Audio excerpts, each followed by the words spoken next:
ধন্যবাদ। আপনারা জানেন 2015 সনে বিএনপির ভারপ্রাপ্ত চেয়ারম্যান, তৎকালীন সময়ের সিনিয়র ভাইস চেয়ারম্যান, বর্তমানে যিনি বিএনপির ভারপ্রাপ্ত চেয়ারম্যান হিসেবে দায়িত্ব পালন করছেন, তার কোনো বক্তব্য যেন টেলিভিশন সহ সকল প্রকার গণমাধ্যম এমনকি সোশ্যাল মিডিয়াতেও প্রচার না হয়, সেই মর্মে হাইকোর্ট থেকে একটা রুল ইস্যু হয় এবং ইন্টিরিয়াম একটা অর্ডার দেওয়া হয় যেন জনাব তারেক রহমান সাহেবের বক্তব্য বাংলাদেশে প্রচারিত না হয়, including social media, all platform. 2015 সনে রুলটা ইস্যু হয়েছিল এবং ইন্টিরিয়াম অর্ডার ছিল।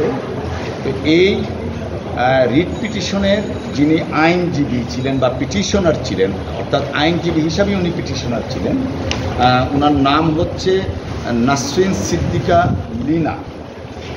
তিনি আজকে মহামান্য হাইকোর্ট ডিভিশনে আসেন এবং এসে আজকে মামলাটা লিস্টে ছিল সেই রিট পিটিশনটা।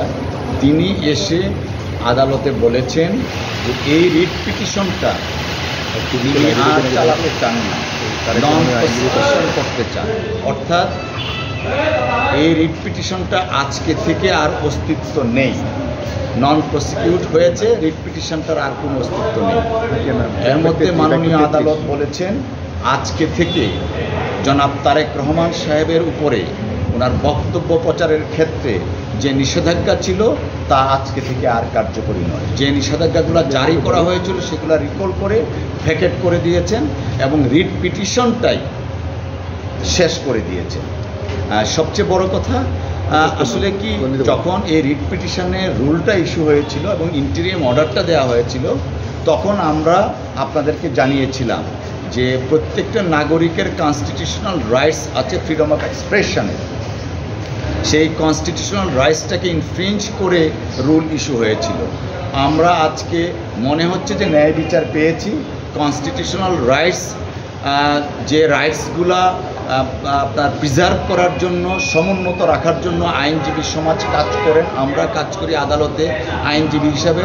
আজকে সেই রাইটসটা প্রিজার্ভ হয়েছে এবং বিএনপির ভারপ্রাপ্ত চেয়ারম্যান জনাব তারেক রহমান সাহেব অফিসিয়ালি সব ধরনের বক্তব্য, বিবৃতি আপনাদের টেলিভিশন, পত্র পত্রিকায় সব জায়গায় আপনারা এখন থেকে প্রচার করতে পারবেন।